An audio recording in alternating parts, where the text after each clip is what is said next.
Good morning. I want to welcome everybody to Psalm 21. Good to see all of you, each of you, for our half hour of study this morning. Psalm 21 has one word that occurs 25 times, 25 times in its 14 verses. The word that is most salient, that is most repeated, is the word you. But as we'll see in the second half of the psalm, who the you is ambiguous. As we've noted in looking at psalms, there is no capitalization in Hebrew for pronouns. So one has the opportunity to interpret this psalm differently. And that's what I'll share with you, is how differently that second half is presented. But I'm talking now about halves. This psalm is easily divided, and it's divided into two parts. Verses 1 to 7 are clearly speaking to God as the you, describing the well-being, the peace that God brings. And there's a hint that the person being referred to is a king, because in the middle of those verses, in verse 4, God sets upon his head a crown of fine gold. And once again, we're left to wonder who the speaker is. Is the speaker here, as yesterday with Psalm 20, probably one of the musicians who composed this psalm in honor of David or another king? And there too, who was this written for? Who is the king? The commentators will divide. Some, as it is entitled a Psalm of David, most will say it's for David. Though you will see in verse 2, it's Yismach Melech, may you cause a king to rejoice. And that leads many commentators, Jewish and especially Christian, to see this as a messianic psalm, so that it's for King David, but all those kings that, according to John Calvin, between now and the King Messiah, and for Rashi as well, the classic rabbinic commentator, it could be King David and the Messiah. The mood of the first 7 verses is that of rejoicing. You have, particularly in verse 2 and verse 7, in both cases, 2 words used for happiness, so that the first part of this psalm is one that announces with joy how God takes care of a king. And then there's a transitional verse, verse 8. For the king trusts in Adonai, and in the kindness of the Most High, he shall not stumble. Now it's not God as you, but as Adonai, third person. The king trusts in the kindness of the Most High, he shall not stumble. And that provides a transition to this question of when it says your hand finds all your enemies, who's now being addressed? The king or God? And the second half, that again, beginning with verse 8, has a shift in theme. And here the theme is war and battle, with as we've grown to see, a concluding line, verse 14, which will now also shift into the last phrase to let us sing and hymn of your might. One last comment before I read the psalm in English, and that's to highlight the envelope, the poetic framing. And that's the first two words of verse 2, Adonai bo'ozcha, Adonai in your strength. And the word oz is in other places understood as glory, as God's strength equals God's glory, your strength, Adonai bo'ozcha. And you find that same phrase in the beginning of verse 14. Again, the envelope, Ruma, arise, Adonai bu'uzecha, Adonai in your strength. And so it is a psalm, as is good poetry, that is purposeful in its choice of words, tightly woven, and as remarkable poetry, ambiguous in terms of who's being addressed. And we're going to return to that. But first, my translation of this psalm. Feel the exuberance of the first half and allow yourself to hear the challenge of war in the second half. And now the text will appear. Thank you, Eric, and a reading. For the conductor, a psalm of David. Adonai, in your strength, a king rejoices, and in your deliverance, how greatly he exalts.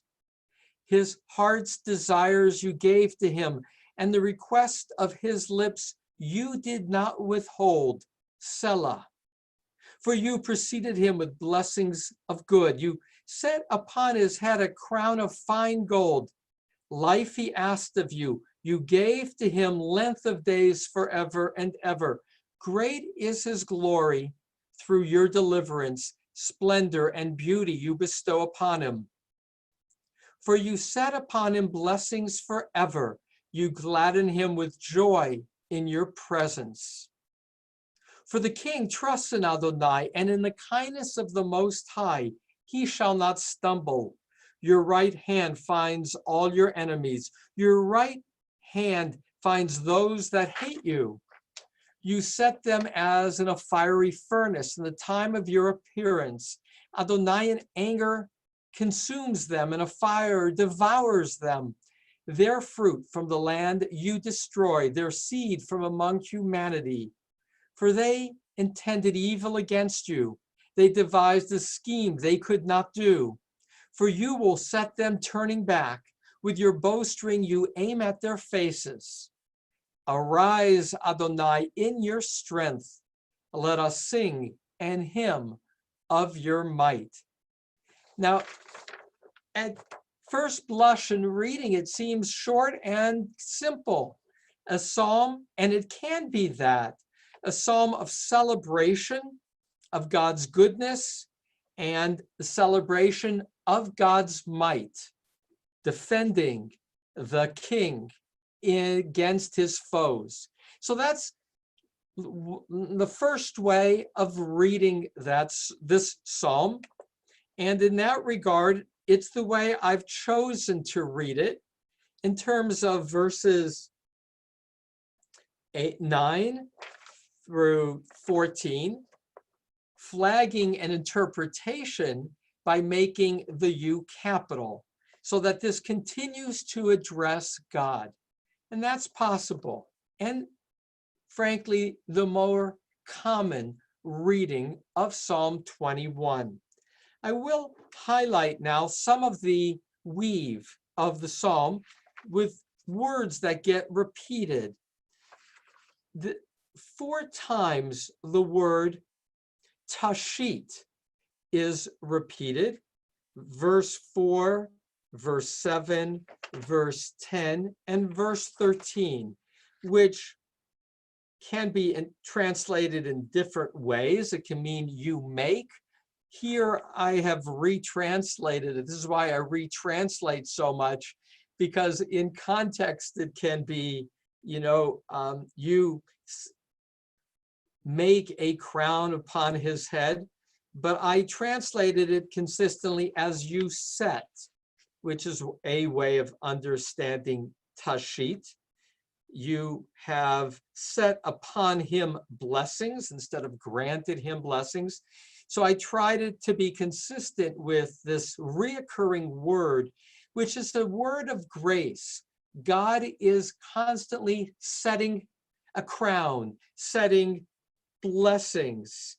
And on the other side, setting, verse 10, the enemies into a fire.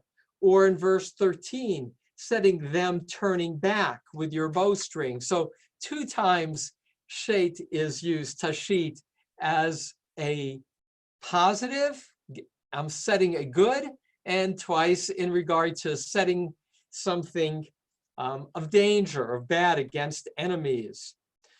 The word Baal we've seen in Psalms before, though it's not a word that's used for not that appears much out of poetry, and here it will appear 3 times. The word ki, because or therefore, here I translate for, occurs 5 times. Verses 4, 7, 8, 12, and 13. The word ki, or it can also be done indeed, is a returning to God as there is a building toward this exclamation of God's goodness. A couple more comments before addressing that you. And that is to highlight in the second half, the king who, in verse 10, you set them as in a fiery furnace in the time of your appearance. That image of placing a person into a fiery furnace, in this case, God's enemies, as in verse 9, is what will lead to that image of hell as being fire. Dante's Inferno is linked here in this image of verse 10. For again, it is the punishment, and it's punishment that can be understood as not just in the immediate sense of a battle, but you see the reoccurrence of the word forever in verse 5, in verse 7. That's what leads to this messianic other reading of which king is being spoken of. That Psalm 21 is speaking about the days after judgment. And so God will place those who oppose him in a fiery furnace. Those who are good will be given life eternal, verse 5. So that's a second way to read this psalm, as messianic, and has been read. And I will add, in regard to verse 5, the only thing that the king seems to have asked for explicitly, life he asked of you, you gave to him length of days forever and ever. So the only recorded request is life. But again, the context for asking for life might have been that of a threatening foe, that reoccurring theme in the Psalms of King David. And so that what the king asked God for was victory over his enemies so that he would live and not be vanquished and not die. And so verse 5 acknowledges the only explicit request. And yet, God, as described in the first 7 verses, is this God who is doting on the king, generous. Your heart's desires you gave to him, the request of his lips you did not withhold. For you preceded him with blessings of good. You set upon him a crown of fine gold. So preceded him with blessings of good. Even before he asks, you provided. He is your chosen, and you take care. And now this last issue of the third way to read this psalm. Again, the first way is simply an ode to God for protecting the king, probably in its context, King David from his foes. The second reading is, this is a messianic expression of God who will provide future enduring judgment and a fiery furnace for the foe. And the third is as follows. To read this psalm as divided, were the first half done on behalf of the king, again, perhaps by a choir member, says, God has chosen you. God, you, the king, has benefited you. And then that shift to acknowledge the key bridge, verse 8. And as a result, the king trusts in Adonai. It is that trust, that boteach, that security in God and in God's kindness, God who is the Most High, that the king will not stumble. We've seen that phrase, Bal Yimot, will not stumble, will not trip, will stand firm. And then verse 9 to 13 can be an expression of an empowered king, a king that trusts in God. Now it's addressing the king. You, the king, your hand finds all your enemies. Your right hand finds those that hate you. You set them as in a fiery furnace in the time of your appearance. Adonai, again in the third person, in anger consumes them, and a fire devours them, their fruit from the land. Now back to the king. You destroy their seed from among humanity, for they intended evil against you, the king. They devised a scheme that they could not do. For you, the king, earthly king, will set them turning back. With your bowstring you aim at their faces. So this third reading is, God, we celebrate how you have been so kind to our king. A king, verse 8, who trusts in Adonai and who will not stumble. And then now shifting, and you, king, with that faith in God, will always be victorious in battle against your enemies. It's Benjamin Siegel, who I often rely on, Rabbi Siegel, who lives in Jerusalem, originally from America, has lived in Israel probably for 40 years at this point, who wrote a commentary on Psalms of a literary nature. And he points out this challenge of capital or not for you. And let me share with you that the following people see the U as capital, as possible translations. The Orthodox translations of Art Scroll and Mitsuda, it's capitalized, as well as Chabad. Benjamin Siegel made the U capital for the second half, so did Martin Cohen, and so did the Jewish Publication Society. But as I note, it's not universal. The Robert Alter, the great translator of the Bible, I'll be doing a public interview with him in July, by the way, and you'll see that coming to you soon. Robert Alter translates the second half with a small y. It's the king who is being spoken of. Likewise, that's true in the Christian translation, the New Revised Standard Version, a small y.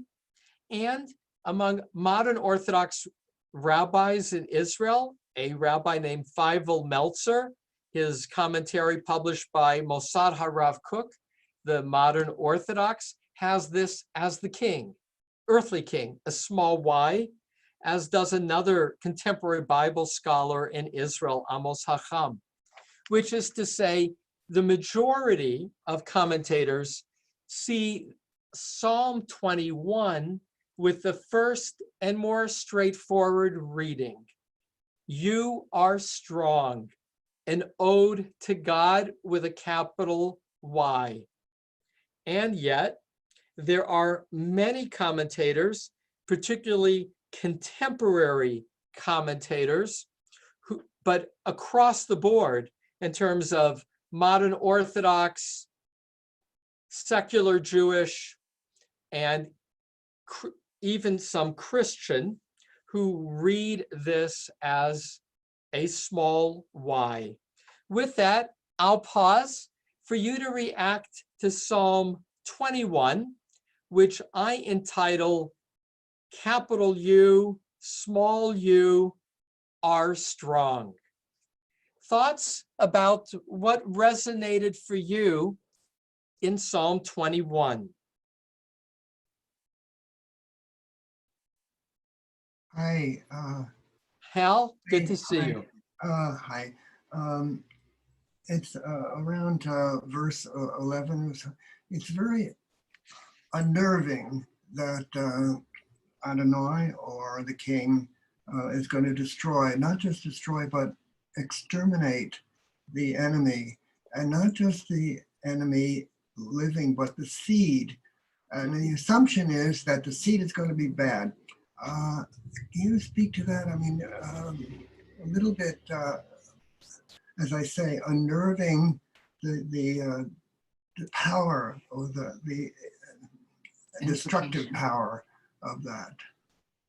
So that's a important comment in terms of a tension with how we as contemporaries looked at war and how the ancients looked at war, particularly in their poetry. And so to highlight and reframe Hal's comment, verse 11 is a description of annihilation of an enemy, and not just an enemy, but the children of that enemy indefinitely. It's a source of great tension. I will add that in the antiquity, for instance, in ancient Egyptian writings of Israel, for instance, that's where I know it from. There is an ancient writing in hieroglyphics in which it says that the Pharaoh annihilated Israel, that the nature of a foe in antiquity was somebody you were, if victorious, to wipe out. And that's resonant here. Now, it could be, again, resonant kind of poetically. Rabbi Shalom Podwal gave a Devar Torah last Saturday that I had him come into the services to do. So it's posted exactly about this tension. Namely, in last week's Torah reading, Bahar B'chukotai, there are blessings and curses. And the curses are these absolutes of wiping you out and wiping out your generations. And he says, I am troubled by this image of God being so violent, so uncompromising, so compassionate, particularly for the children. And he points out that even in the Ten Commandments, where it says, I will, remember your goodness to the 1,000th generation and the bad to your 3rd or 4th. And he says, why the 3rd or 4th? That too seems to be punishing children for their parents. That doesn't sound fair or compassionate. And then he looks and highlights how it is in the book of Job, and then later in the Psalms, where God renounces the punishment of children explicitly. It's also true in Jeremiah and Ezekiel, as if there is a shift that goes on in describing God's might. So I pause to honor the sensitivity that we, in dealing with an enemy, as do the rabbis in the Talmud, say deeds. This is Bruria saying to her husband Meir, last image in that regard. Rabbi Meir, an important rabbi of Israel of the 1st and 2nd century, prays for the destruction of his enemies, that being the Romans. And his wife, Bruria, corrects him. And she says, do not pray for the destruction of your enemies, pray for the destruction of the deeds of your enemies, making a distinction between the person and the possibility of them repenting for their evil deeds. But to pull all that together, I say more than I need because it's a tension that lingers for me as well as a reader of Psalms, in that a verse like verse 11, may their seed be destroyed from among humanity, is far more violent, punishing than resonates in our ears today. Another reaction? Yeah, I'd like to, Alex? yeah, I'd like to note that there's another ambiguity, even if you make the U a non-capital U. And that is, if you make the U a non-capital U, is it referring to David HaMelech or is it referring to Moshiach? Yes, exactly.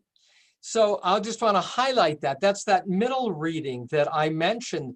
And the middle reading can be, this is an address that is not just about a king of the moment, but a king of the future, the king, HaMelech, the king of the future, namely the Messiah.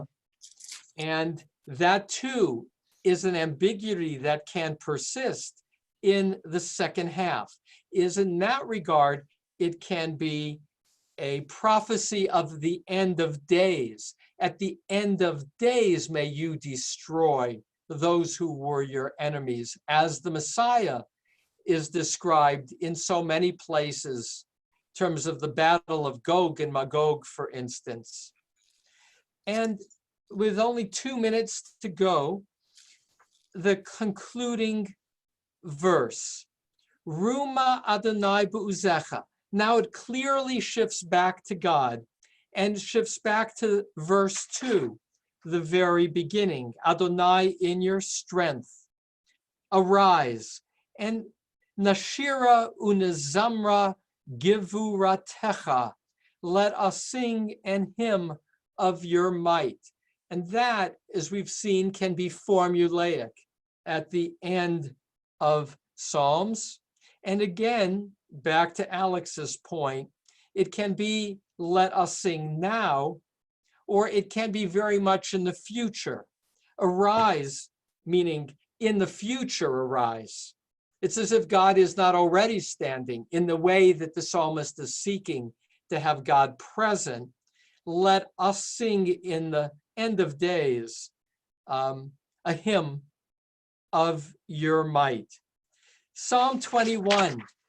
As I have this privilege of studying with you, what I am with each psalm appreciating is how each psalm so far has its own nuance, how woven with the choice of words it is in tight ways, and as great poetry is subject to more than one possible meaning.